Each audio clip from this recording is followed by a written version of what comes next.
Welcome back to another edition of the Saturday to Sunday Football Podcast. I am Paul Perdichizzi, and thank you for joining me as always. The 2025 NFL Draft week is upon us.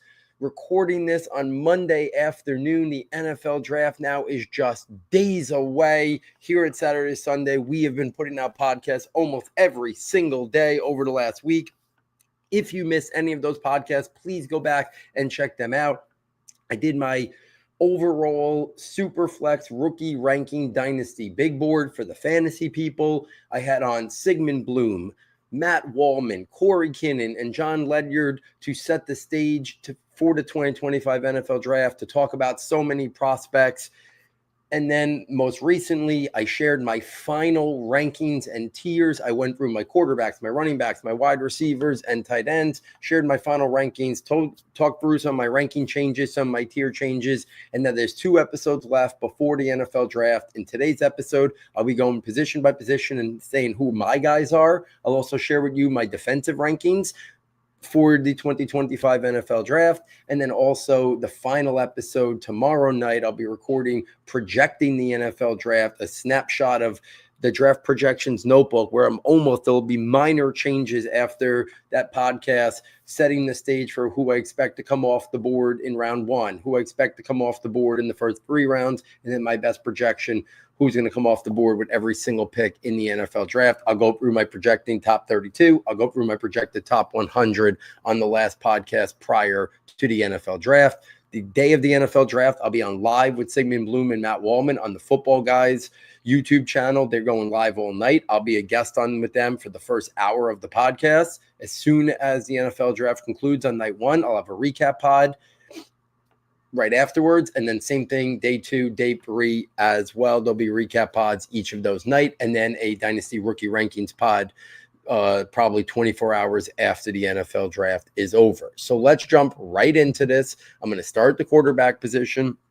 And the first guy that I would probably classify as my guy is Jalen Milroe. He's been 3rd on my quarterback rankings since the season ended. I've only had Cam Ward and Shedeur Sanders ahead of him, but Jalen Milroe is one of my guys who I would classify as one of my guys. I'm higher than most. Most people don't have him as QB3 in this class, but I look at him, I look at the athleticism, I look at the explosiveness, I look at the ability to push the ball vertically down the field.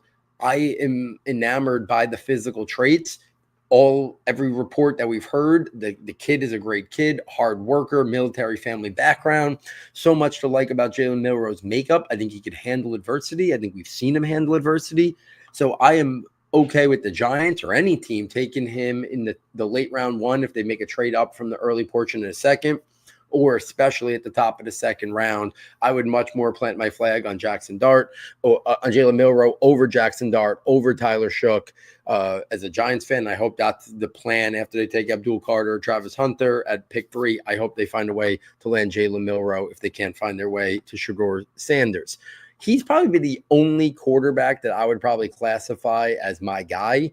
I think everybody else, I'm kind of in line. I like Cam Ward. I like Shedeur Sanders. I've talked enough about Shedeur Sanders and I'm not going to get into it. If he was one of my guys, I'd probably be more okay with the Giants taking him at 3, but I still question the ultimate ceiling of him. But Jalen Milroe would be the one quarterback that I would definitely classify as my guy.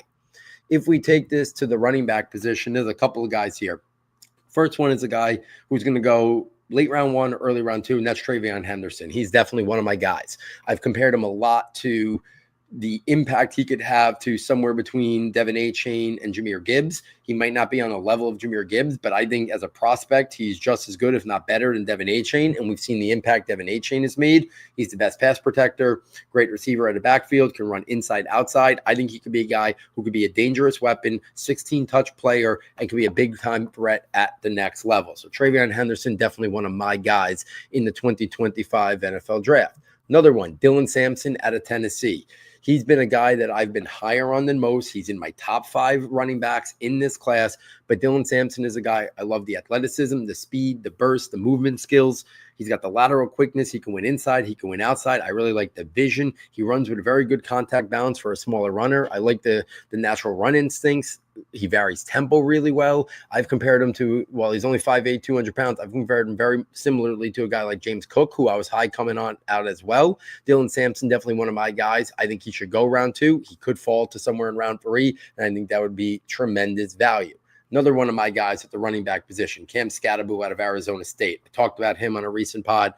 I moved him up a tier. I just think what he brings to the table, he could be David Montgomery, James Conner plus. Love the physicality, the leg drive, the toughness that he brings. He's an identity on your offense. He can break tackles. He can pick up extra yards.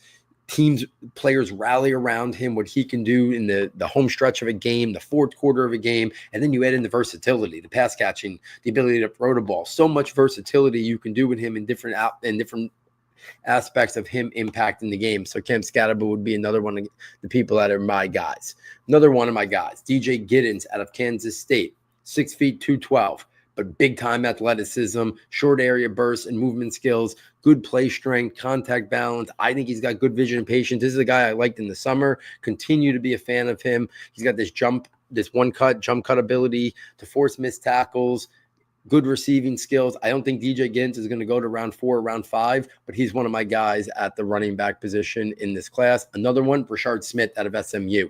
I love these wide receiver running back converts. Anyone who knows me knows I was really into Tyrone Tracy. I think they have different body styles. Tyrone Tracy, much thicker frame last year, but Brashard Smith, weapon out of the backfield, catching passes, can run wide receiver routes. You get him in space.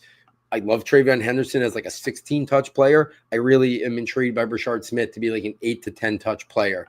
Rushes, especially in space, catches out of the backfield. I think it's a 4th or 5th round pick. He could be very impactful in terms of what he can bring to an offense. So Brashard Smith would be one of my guys at the running back position as well. Another one of my guys, Ja'Cory Krosky-Merritt. Obviously, a lot of eligibility issues. Only played one game at Arizona this year, but I like the athleticism, the speed, the movement skills. He's got a one-cut ability and short area quickness. He runs with good play strength, contact balance. He's got vision and patience. He's got a lot of upside. If he would have played this whole year, we might have been talking about a guy who would have went much higher in the 2025 NFL draft. So those would be the running backs that I would kind of classify as my guys in terms of either being a little bit higher than consensus or just really strongly believing it. Obviously, this isn't a knock on any other running backs. I love Ashton Genty. I love O'Marion Hampton, but so does everyone pretty much. So I'm trying to classify my guys as guys that I'm higher on or really believe in more than maybe somebody else might.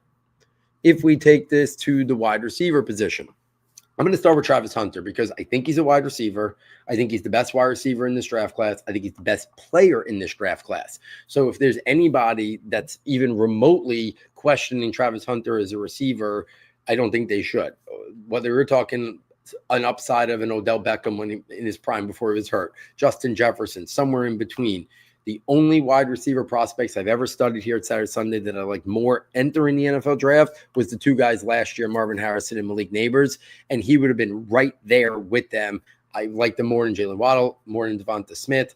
Those who got Jamar Chase obviously would have been in that too. So Marvin Harrison, Malik Neighbors, Jamar Chase are the only three that I would have put clearly at the same level, whether it's the same tier or slightly ahead of Travis Hunter, but everybody else, Waddle, Rome Odunze, Devonta Smith, Drake London, Travis Hunter, far superior of a prospect. I think he could be a top 5 overall wide receiver in this class. One of my guys is Luther Burden. I know we'll see where his draft stock falls, but evaluating the player himself, I think he's got I think he's got the ability to be an impact player. I think he's not just a gadget guy. I think his 23 film was excellent. I think it's as good as any wide receiver film in this draft class, not named Travis Hunter. And I think it's pretty comparable to what we saw at Travis Hunter this year. I think he's a very DJ Moore-like player. I've heard other comparisons to like Stephon Diggs. I really like Luther Burden. I think he's got inside-outside versatility. He can do gadget stuff. He's an elite run after the catch type receiver, but I think he could also win vertically in the intermediate and obviously the short stuff as well, and then let him do his work after he has the ball in his hands. But I really like Luther Burden. I think he's going to be a steal for somebody early in day 2. Kyle Williams out of Washington State, another one of my guys that I would classify as my guys. He's in my top 10 wide receivers, which not that long ago, that wasn't seen as like the norm.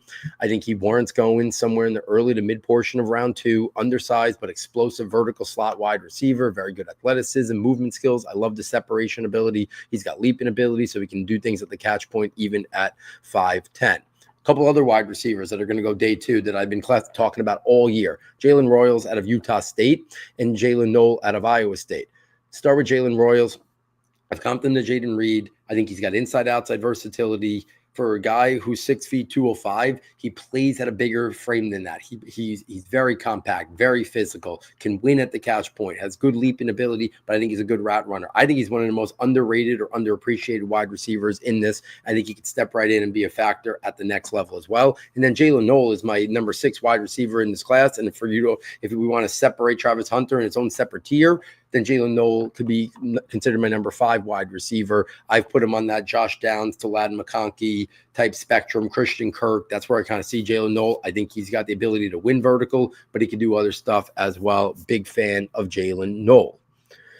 If we continue down the board at wide receiver, another guy I would classify as one of my guys is Jalen Lane out of Virginia Tech. I think he's an early day 3 prospect, but he's a blazer. Big-time athleticism, 5'9", 191 pounds. He's got speed, he's got acceleration, he's got burst, he's got yak ability, a lot of stuff about him. I think he's a really intriguing player who's going to outplay his college production at the next level. Take Ty Felton out of Maryland, another one of my guys. A lot of these guys at the wide receiver position I'm really intrigued with. I compared him a lot to Darnell Mooney. Big-time athleticism, can win vertically down the field. He's got good body control and ball skills. I think he's a complementary inside-outside vertical wide receiver, but it'd be a really good pick somewhere in early day 3 in the round 4 range. A couple other guys I'm intrigued with that I would classify as my guys: Dominic Lovett out of Georgia and Elijah Badger out of Florida. Starting with Dominic Lovett, undersized vertical slot receiver, but similar to some of the guys I've been talking about. I love the movement skills, the speed, the burst, the acceleration, good route running chops, and separation ability. A lot to like about Dominic Lovett out of Georgia. And Elijah Badger, really intrigued with him. Only got average size and frame, but I love the athleticism. He's 6'1", 200 pounds. But I like the athleticism, the movement skills. He's got yak ability. He's got good hands. He's got ball skills and body control. He can adjust at the catch point well. I like a lot of things about Elijah Badger. If we take this to the tight end position, Mason Taylor would be my guy. I mean, I love Warren. I love Colston Loveland, but Mason Taylor is my guy. I think he warrants going round 1. I've talked a lot about him being closer to Warren and Loveland than he is to guys like Ferguson and Harold Fannin. I think he's going to be a better NFL player than he is college player. I think he's got the complete package. I think he can play in line. I think you can line him up as your move tight end. I think he can develop into even a functional blocker, but he's got really good receiving skills. Everything he does is smooth, the fluidity, and I love that when I'm looking for a tight end. I think he would have tested out really well. I think there's still room for improvement, and he's going to reach that potential. He's got NFL bloodlines, a lot to like about Mason Taylor. My other tight end that I would classify as my guy is Thomas Fidone, the second out of Nebraska. I think he 6'5", 243, good athleticism and movement skills. He's got really good length. I like the leaping ability. To me, he's a guy who's going to go somewhere in round 4, round 5, but I would not be surprised if he becomes a starter somewhere down the line. Another one of my guys, and we're talking like round 6, round 7, Joshua Simon. I like the athleticism that he offers as a pass-catching guy, 6'4", 239, but he's got some separation ability. I like his releases. He's got good length, ball skills, and body control, high-effort blocker in space. There's a lot to like about Joshua Simon out of South Carolina. If we take this to the O-line, a couple of guys that I'm really intrigued with. I like Armand Membu out of Missouri. He's my number 1 tackle in this class. The athleticism, the lateral quickness, the hand usage. He plays with really good leverage, the play strength. There's a lot to like about Armand Membu. He'd be one of my guys. Another one of my guys is Tyler Booker out of Alabama. I know there's some athleticism concerns, but as long as you're not running like an outside zone scheme and you're more of a gap-oriented scheme, Tyler Booker, I think Booker is going to be a guy who I think makes Pro Bowls. The physicality, the toughness, he's going to move people. He's going to create an identity. I like players like that. So Tyler Booker is definitely one of the guys I'd classify as my guys. I think Josh Simmons might be the best pure tackle. Membu, some people think he can guard. I think he can play tackle, but I think if Josh Simmons doesn't get hurt, I think we're probably talking about him as offensive tackle 1 in this class. That's how much I like Josh Simmons, the athleticism, the movement skills. He's got footwork to move laterally. He's got really good length. He's got play strength. A lot to like about Josh Simmons. Another offensive lineman, Tate Ratledge out of Georgia. I think he should go round 2. Maybe he falls to round 3 because he's a guard, but there's so much to like about him. Big time athleticism, footwork, movement skills. He's got play strength, physicality, 3-year starter, uses his hands really well. A lot to like about Tate Ratledge. Another one of those identity players. I like looking for those guys. And then the last one I want to talk about here at the offensive line position is Marcus Mabu out of Purdue. He's got guard tackle versatility. I think he's going to be a guard at the next level, but I think he's a capable starting player at the next level. Best ideal in a zone run scheme, but athleticism, movement skills, lateral quickness. I love the instincts and the techniques that he plays with. Let's take this to the defensive side, and let me run down some quick rankings here, and then I'll talk about a few guys that are my guys as well. At the defensive tackle position, Mason Graham is my number 1 defensive tackle out of Michigan. Number 2 is Derek Harmon out of Oregon. Number 3 is Walter Nolan out of Mississippi. Number 4 is Kenneth Grant out of Michigan. Number 5 is Tyleik Williams out of Ohio State. Number 6 is Darius Alexander out of Toledo. Number 7 is Alfred Collins out of Texas. Number 8 is TJ Sanders out of South Carolina. Number 9 is Joshua Farmer out of Florida State. Number 10 is Shamar Turner out of Texas A&M. And number 11, one extra bonus. I was going to go 10, but it's such a great class. Omar Norman Lott out of Tennessee. Those would be my top 11 defensive tackles in this class. I would classify my guys as Derek Harmon.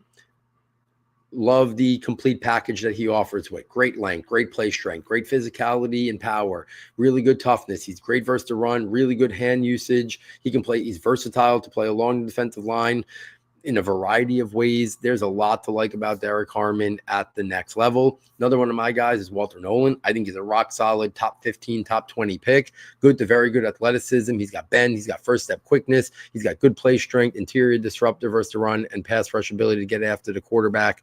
I like the upside of Walter Nolan. And then another one of my guys at the defensive tackle position, I would say, is Darius Alexander. Above average athleticism and movement skills, good first step quickness. I like the length, the play strength, the power, the physicality he plays with. I like the hand usage. Hand usage is a big thing, especially with these defensive tackles, these guys who can get after the quarterback as well. I like Darius Alexander. And then the last one is Tyleik Williams out of Ohio State. He's got the size and the physicality to be an elite run blocker, but at the same time, I think there's some upside there to be a better potential pass rush disruptor as well, and that intrigues me. And I'll kind of group even also in this. There's so many ones that I can almost classify all of them as my guys. I really like Kenneth Grant and the upside. If he falls late round 1, early round 2, I think you're talking about getting a really good value because he's got freakish athleticism, rare length, power, play strength. I know Mason Graham is the one that got more recognition, but I think the ceiling on Kenneth Grant is even higher than Mason Graham. So my guys are all up and down the defensive tackle boards in my top 10, top 11, like a lot of these players for sure, more than maybe even the consensus draft that teams are going to really stockpile, I think, defensive tackles. If we take this to the edge prospect, here's my rankings. Number 1 is Abdul Carter. Number 2 is Jalen Walker. Number 3 is Mike Green. Number 4 is Donovan Ezerake. Number 5 is Shamar Stewart. Number 6 is Michael Williams. Number 7 is James Pierce Jr. Number 8 is Jordan Birch. Number 9 is J2 Tulamalo. And number 10 is Nick Scowerton. If I go a little bit further, it would be Josiah Stewart there at number 11, Jack Sawyer at number 12, Landon Jackson at 13, Olu Aladejo out of UCLA, number 14, and then probably Savion Jones out of LSU would be my 15, maybe even Braden Swinson next there out of LSU would be my 16. So a lot of guys there in terms of I could just keep on going. A couple of guys that I would classify as my guys. I'm really a fan of Jalen Walker. I think he could be an impactful edge rusher at the next level. I know he's a little bit of a hybrid, and some people think he might be more off-the-ball linebacker. I think he could be a very good to great pass rusher, especially as he continues to develop. I love the explosiveness, the first step quickness. So Jalen Walker would be a guy I think warrants going top 6, top 8, top 10. Some people are a little bit more concerned about him making the transition, maybe to possibly full-time edge. I would classify Mike Green and Donovan Ezerake as my guys as well. I think Mike Green is one of those guys that if he played at Ohio State or Michigan, I think he'd be the clear edge 2 in this class if he had the same type of production that I think he would have if he played at Michigan or Ohio State. I think he's the complete package besides Abdul Carter. I'm most intrigued with Mike Green's skill set, the motor, the great effort. He's got burst, he's got bend, he's got first step quickness. He can play the run equally as well as he can get after the quarterback. So I like Mike Green a lot. And then on the other flip side, while I do think Donovan Ezeroku out of Boston College, there are some concerns about him against the run. I'm just kind of a little bit of a sucker for the guys with the first step quickness, that explosion, the burst. Ezeroku has that first step quickness, has that bend off the edge, has the length. He's got also very good technique in terms of counter moves, knows he's got a plan to get after the quarterback. So I like that about Ezeroku. James Pierce Jr., I think he's a lock top 20 pick if we're just take the other field, off the field stuff out of it. So to me, this edge class is stacked here. Maybe Abdul Carter is like in his own tier, but then the next group of guys I'm really intrigued with. Big time athleticism, that first step quickness, the movement skills, a lot to like about him. Good speed, the power. If teams are okay with James Pierce Jr., I think he should go in round 1. It'll be interesting. I think if he falls, it's going to be more of teams having their concerns about the player or anything off the field. Josiah Stewart is another guy that I would classify as one of my guys. A little bit of an undersized edge rusher, but he's got starter traits, good athleticism, movement skills, first step quickness, and bend off the edge. I love the motor he plays with, high effort and high energy player as well. Good pass rush skills and techniques, turn speed into power. So a lot to like about Josiah Stewart. Looking through here, I think those are probably the guys that I'm most intrigued with, that I would call them my guys. Let's take this to the linebacker. First, here are my rankings. Number 1, Jahad Campbell out of Alabama. Number 2, Carson Schweissinger out of UCLA. Number 3, Demetrius Knight out of South Carolina. Number 4, Smail Mondin Jr. out of Georgia. Number 5, Barrett Carter out of Clemson. Number 6, Danny Stutzman out of Oklahoma. Number 7, Jeffrey Bassa out of Oregon. Number 8, Nick Martin out of Oklahoma State. Number 9, Chris King Jr. out of Mississippi. And number 10, Cody Simon out of Ohio State.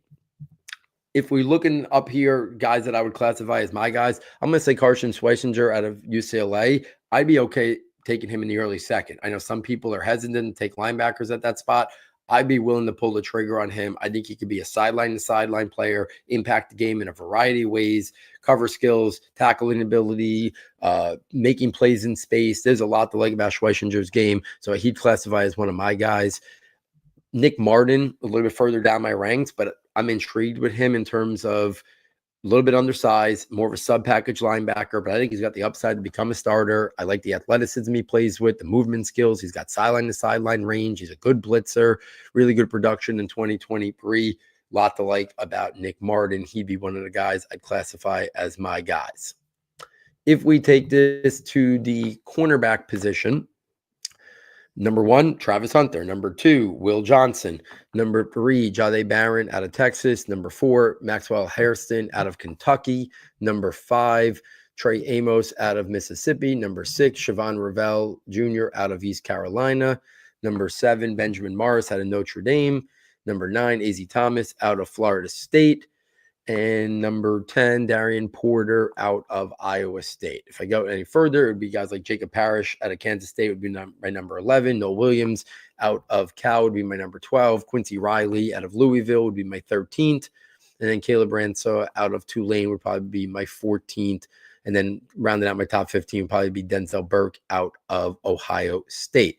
If we're talking about my guys, Jahdae Barron out of Texas, I like those guys that got versatility. We've seen some guys fall in terms of the NFL draft sometimes if they don't have that clear, defined one position.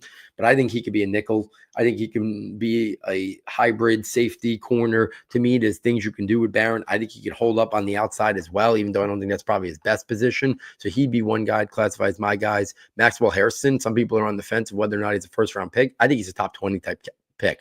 Big time athleticism, speed, movement skills, the change of direction, the fluidity in which he can flip the hips. He's got length, he's got cover skills, he's got play recognition, he's got ball skills. A lot to like about Maxwell Hairston. I think he can play in a man or his own cornerback scheme. I think he'd be a man or his own corner, so he's got some scheme versatility as well. Trey Amos and Siobhan Ravel, I think Ravel, if there wasn't injuries associated with him, I think he'd be a lock top 20, top 25 pick. The athleticism, the speed, the burst, the press cover skills that he has. He can be disruptful at the catch point. Really like Siobhan Ravel Jr.'s game at the next level. And then Darian Porter out of Iowa State would be the last one I'd classify. I love the athleticism, the closing burst. He's got good footwork. He's got ball skills. He's very disruptive with that length that he possesses. I like that. I think he's an outside corner, zone or man cover scheme, and he could be a really impactful special team guy as well due to his big time athleticism. So those would be my guys at the quarterback position and my rankings. And then let's round this out with the safety position. My number one safety is Malachi Starks out of Georgia. My number two is Nick Amore out of South Carolina. Number three is Xavier Watts out of Notre Dame. Number four is Kevin Winston Jr. out of Penn State. Number five is Billy Bowman out of Oklahoma. Number six is Jonas Senker out of Virginia. Number seven is Andrew Makuba out of Texas. Number eight is Lathan Ransom out of Ohio State. Number 9 is Malachi Moore out of Alabama. And number 10 is Jalen Reed out of Penn State. Those would be my top 10 safeties. Couple of my guys, got a little further down. I'm intrigued with Craig Woodson out of Cal. I think he offers very good athleticism, short area quickness. He's got closing bursts. He's got good instincts and play recognition. To me, he's a depth safety, but he's got the upside to develop maybe into a starter and a core special teamer. So I like Craig Woodson is to hear his name called somewhere in round 4, round 5, and I think he's a very intriguing player at the next level. Malachi Moore out of Alabama, only average athleticism and movement skills, but really good ball skills, really good instincts. I think that stuff matters a lot at the safety position. Versatile defensive back with upside who can play either safety spot or nickel back. I like that versatility from my defensive backs. So Malachi Moore would be another guy I'd classify as one of my guys. Billy Bowman Jr., speaking of versatility, undersized nickel, but very good athleticism, movement skills. He's got short area quickness. I love the change of direction skills he shows. He's got really good instincts and play recognition. Can do a lot of things stuff with him. He could be a safety. He could be a nickel corner. I like Billy Bowman's overall upside as well. And then Malachi Starks. We've seen this all the time with safeties. Really good safeties. Kyle Hamilton falls further than he should. Landon Collins, I know his second contract didn't go as well, but he was a really impactful player for the Giants. He fell to the early portion of round 2. Xavier McKinney fell to the early portion of round 2. Malachi Starks might fall to the top of round 2, but I don't think he should. I think his play recognition combined with the athleticism, even though he might not tested it like that, his play speed is phenomenal on the football field. So I'm less worried about the fact that his time speed and timed athleticism and stuff like that wasn't as impressive, because I just think his play speed is so quick. His instincts, his understanding makes him look even faster on the football field. So much to like about Malachi Starks' game. So even though he might now be the second safety off the board, I'm really intrigued with him. He's still one of my favorite safety prospects in this class. He's my number one safety, and I think I have not went off of that, even with the poor testing things. I'm intrigued by him as one of my guys for the 2025 NFL draft. So there it is, guys. My guys at every position, offense, offensive line, every defensive position, also sharing my rankings in terms of how I have the defensive players ranked. I shared my top 10 to top 15 for every defensive position as well. If you're enjoying this content, please go back and listen to all the other podcasts, but also get over to the website, SS Football Fastest and easiest way to get there. For $9.99, you get access to all of our premium notebooks, all of our premium content. It is the best way to support the show and help us to continue to do what we do here at Saturday to Sunday. If you've bought it in the past, please consider purchasing it again. If you've never bought it, but you've been a long-time listener, please consider helping us out and making the purchase for $9.99. Every dollar goes right back into the company. And if you're new to Saturday to Sunday, thank you for joining us. But also consider maybe checking out the premium content tab. If you have any questions about it, you will find tremendous value. The scouting notebook, the rankings notebook, all our different rankings. The scouting notebook has all our different scouting reports. And then the draft projections notebook, almost 400 players in there, strengths, developmental areas, their combine measurements, their combine testing, a overall projected top 32 big board, projected top 100, projected 257 big board, projecting who we think is going to come off the board. These aren't based on my rankings. The film thoughts are based on me, but the rankings of these guys for the projections notebook is based on the best in the industry, who I have deemed knowing and having the most intel. That is how I make these rankings. So you have a guide on what to expect happen in the NFL draft. We've had tremendous success with our draft projections notebook over the years. If you have any questions, do not hesitate to reach out to me on Twitter or via the website as well. So on behalf of our sound tech engineer, David Nakano, and myself, thank you for joining us. And we look forward next time taking you from Saturday to Sunday.